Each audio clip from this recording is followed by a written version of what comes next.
Emprendedores, bienvenidos. Yo soy su coach Omar Villa y nuestro curso es Historia. La actividad que vamos a desarrollar el día de hoy es la resolución de tareas de la clase número 5.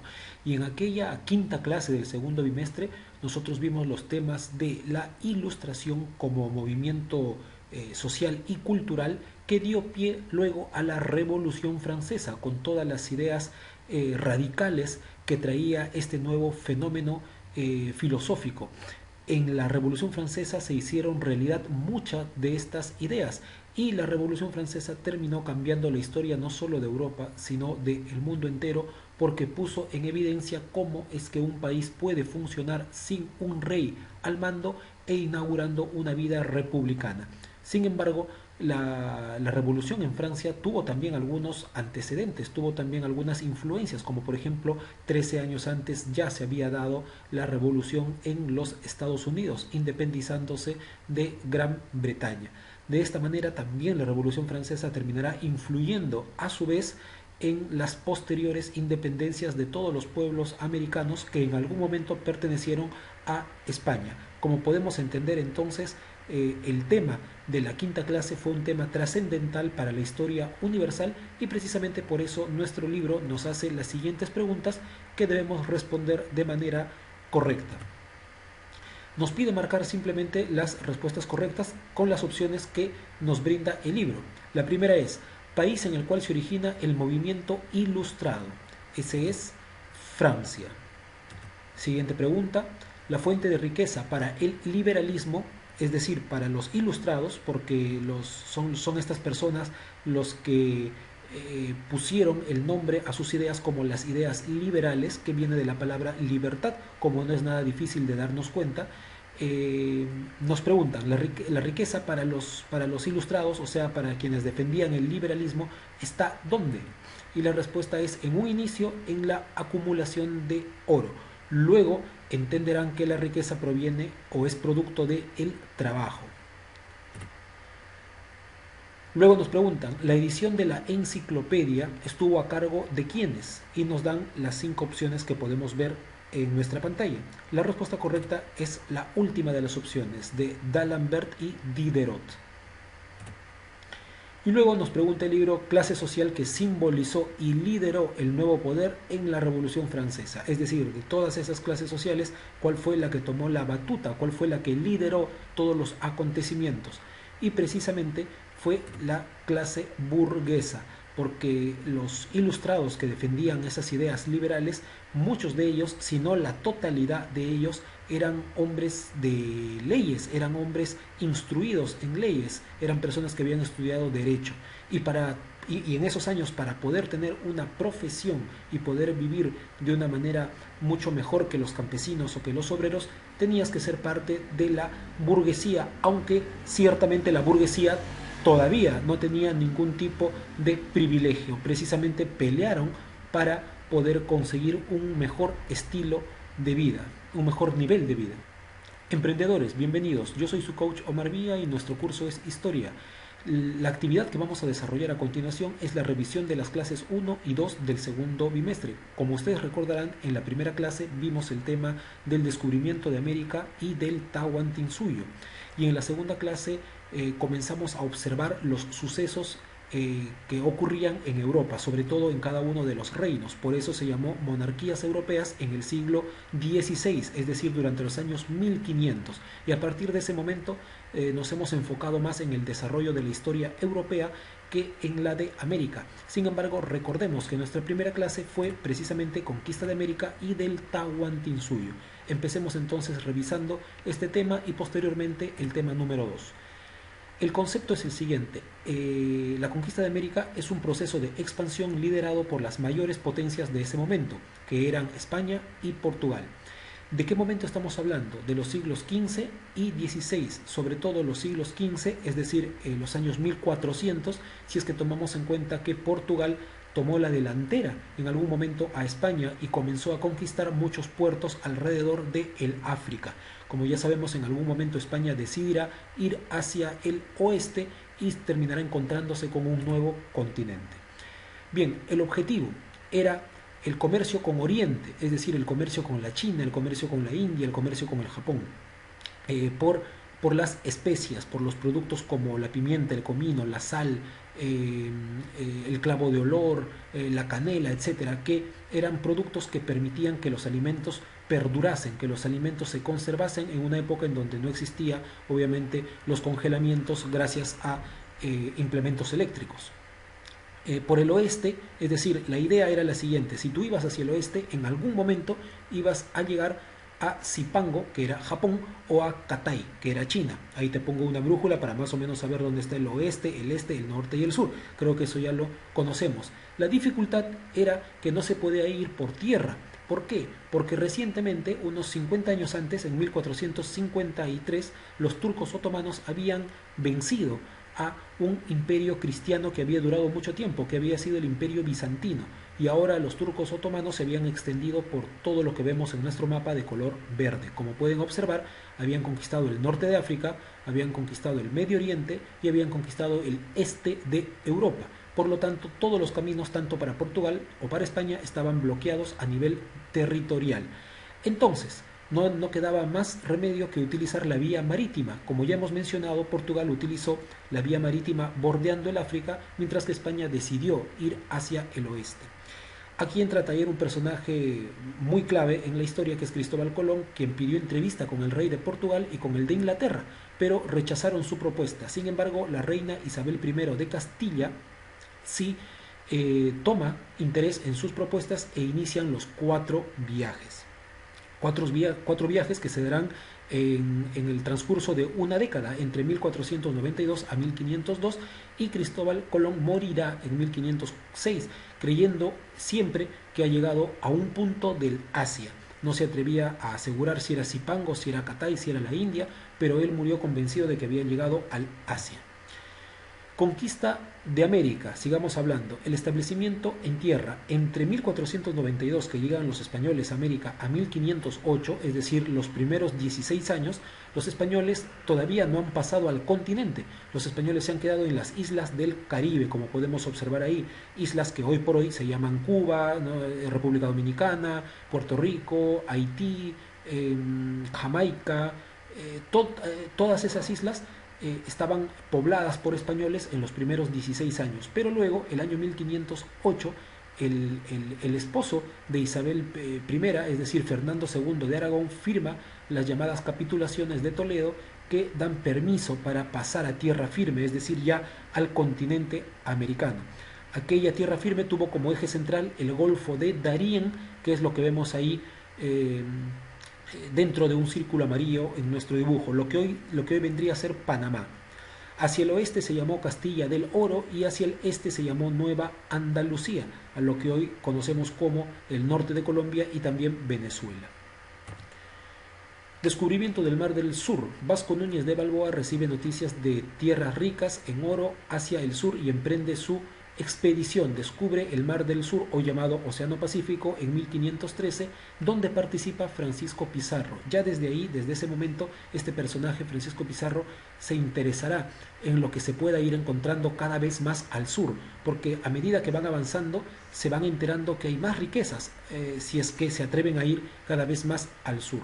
Por eso es que en el año 1522, cuando uno de los conquistadores, uno de los viajeros, regresa a Panamá y cuenta sobre lo que le han dicho que hay hacia el sur del río Virú, es que Pizarro se convence de que sí o sí tiene que emprender viaje hacia allá.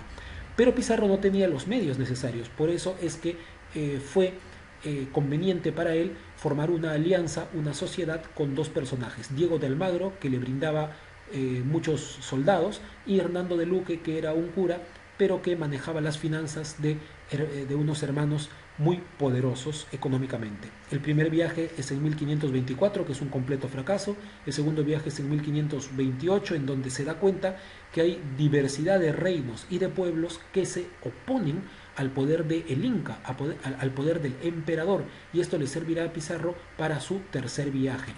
Entre el segundo y el tercer viaje, Pizarro primero decide volver a España. ¿Para qué? Para que el rey de ese momento, Carlos I, aunque no lo pudo atender personalmente, sino fue su esposa, consiguió la firma de las capitulaciones de Toledo. Y las capitulaciones de Toledo le brindaban privilegios a Pizarro, privilegios particulares, es decir, solo para él, siempre y cuando lograra conquistar todo lo que estuviese en las Indias, como se le llamaba en ese momento. Muy bien, empieza el tercer viaje, 1531, y Pizarro muestra gran habilidad política para llegar a pactar con muchos pueblos indígenas, y es por eso que el 90% del ejército de Pizarro está conformado por indígenas, es decir, por indios tayanes, por indios cañaris, por indios chachapoyas, por indios tumbes, y por diversidad de pueblos indígenas. Podríamos decir hasta cierto punto que son los pueblos indígenas también los que van a conquistar el Tahuantinsuyo en alianza con los españoles. Pizarro recibe emisarios incluso de Atahualpa, pero lamentablemente los emisarios de Atahualpa, del emperador del Inca, del Tahuantinsuyo, son bastante soberbios y le dicen a Atahualpa que los españoles son cualquier cosa, que no tienen ni el poder ni la capacidad de poder vencer al gran hijo del sol. Por eso es que Atahualpa acepta una entrevista el 16 de noviembre de 1532, pero obviamente Atahualpa aguardaba ahí a los españoles con toda una escenificación esplendorosa, potente, rodeado de un ejército de soldados fieles, y sin embargo Pizarro llega con menos de 200 españoles, pero sí con muchos indígenas alrededor. Atahualpa ofrece una recompensa por su liberación. ¿Por qué? Porque en esa entrevista en Cajamarca todo se había ido de las manos.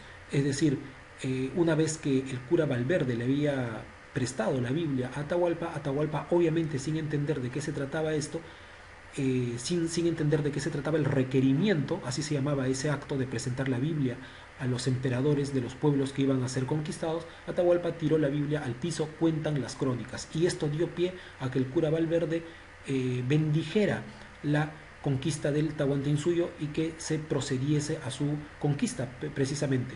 Atahualpa es ahí capturado y encerrado, posteriormente ejecutado en 1533, el 26 de julio.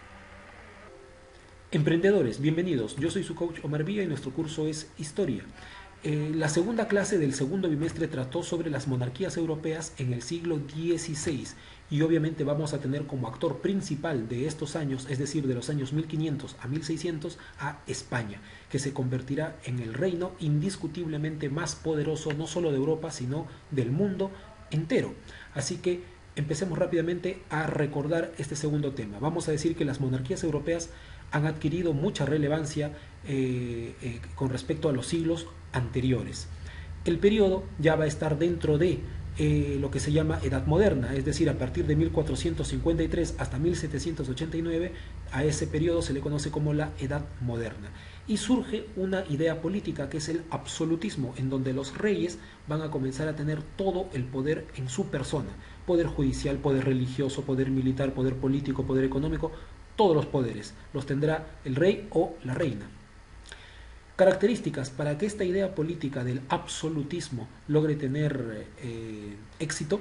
Primero fue necesario pensar en el Estado-nación. ¿Y qué cosa es el Estado-nación? Es la aparición de un sentimiento de unidad, de identidad nacional. Es decir, todos los que vivan dentro de el reino, por ejemplo, de España, ya no serán unos castellanos y otros aragoneses y otros gallegos. No, ahora, a partir de ahora comienza a nacer una idea de identidad nacional. Todos somos españoles, vivamos donde vivamos, o todos somos franceses, vivamos donde vivamos. A eso se le llama el Estado-nación, que durante la Edad Media, aunque hoy nos parezca algo natural, en la Edad Media no fue así, porque en la Edad Media cada pueblo, cada región tenía una identidad muy propia. A partir de ahora también con el absolutismo la corona, es decir, el reino, será hereditario. Ya no serán los nobles quienes decidan qué rey es el que sigue, sino los reyes automáticamente heredan la corona a sus hijos. Y por último, el despotismo autoritario, es decir, el rey con sus capacidades logrará, ya hemos dicho, logrará tener todo el poder, pero muchas veces ese poder será descontrolado a tal punto que terminará perjudicando muchas veces a sus propios países, a sus propios reinos.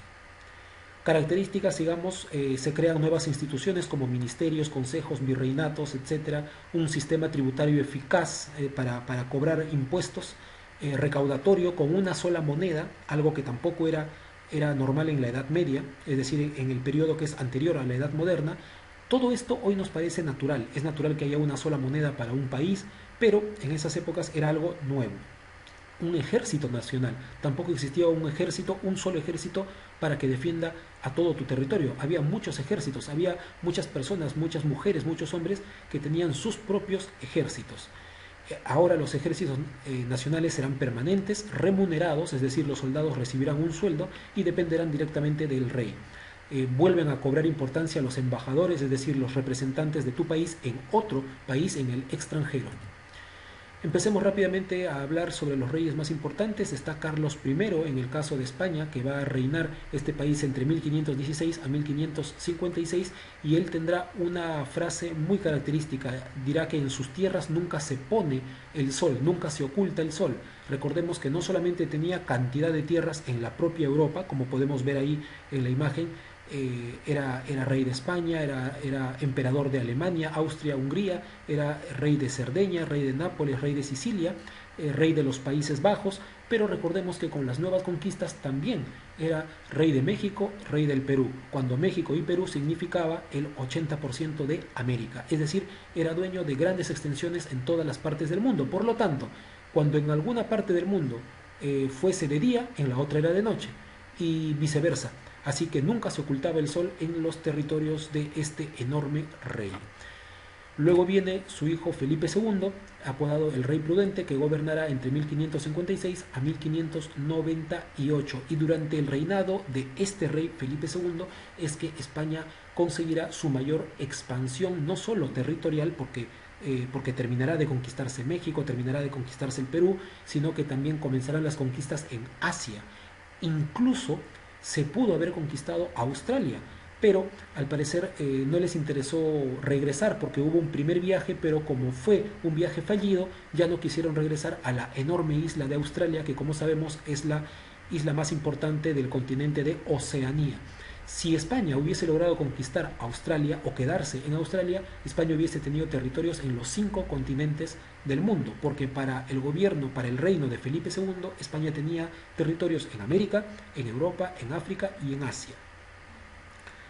Logra incluso anexar Portugal. Por lo tanto, si logró anexar Portugal al reino de España, también Brasil pasó a ser parte del reino de España.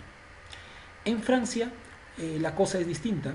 Francia en este siglo recién está tomando forma. Francia se está recuperando de una Edad Media catastrófica para ella, porque venía de pelear la guerra de los 100 años con Inglaterra, venía de pasar muchas guerras religiosas entre los propios franceses, y comienza el siglo XVI con Francisco I, que se caracteriza por ser enemigo acérrimo de España. Luego viene su hijo Enrique II, que también continúa la política anti-española de su padre.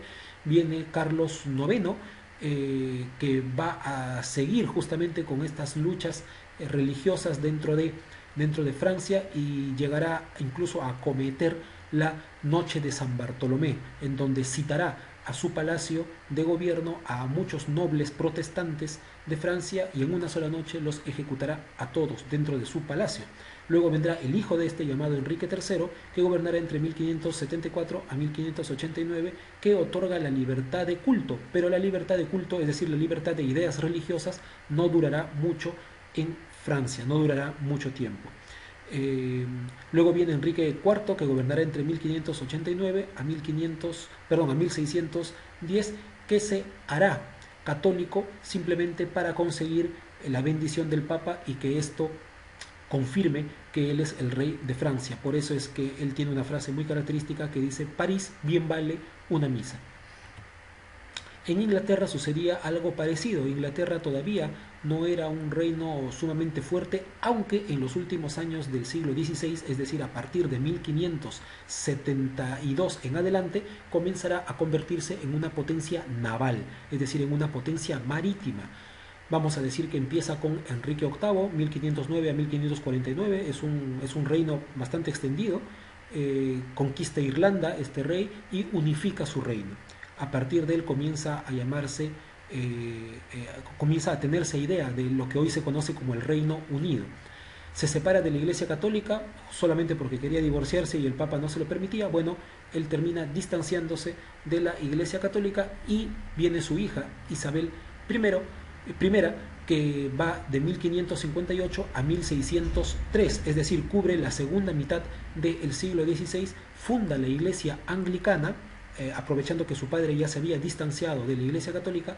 Ahora Isabel I fundará la Iglesia Anglicana, en donde el poder religioso recaerá en el rey, en este caso en la reina, es decir, ella va a ser, además de reina, va a estar también al mismo nivel del Papa, va a tener tanto poder político como poder religioso. Y obviamente ella se convertirá en la artífice de la modernización de Inglaterra. Como les mencioné hace pocos minutos, ella se enfrentará a España, y luego de ese enfrentamiento con España, que le costó mucho dinero a Inglaterra, comenzará a pensar qué es lo que le conviene a su reino. Y sabiendo que Inglaterra es una isla, sabiendo que Gran Bretaña es una isla, entonces comienza a otorgar muchos beneficios al poder naval, es decir, a los barcos. Y de esta manera Inglaterra empezará el siglo XVII ya como una potencia naval, como una potencia europea que domina los mares.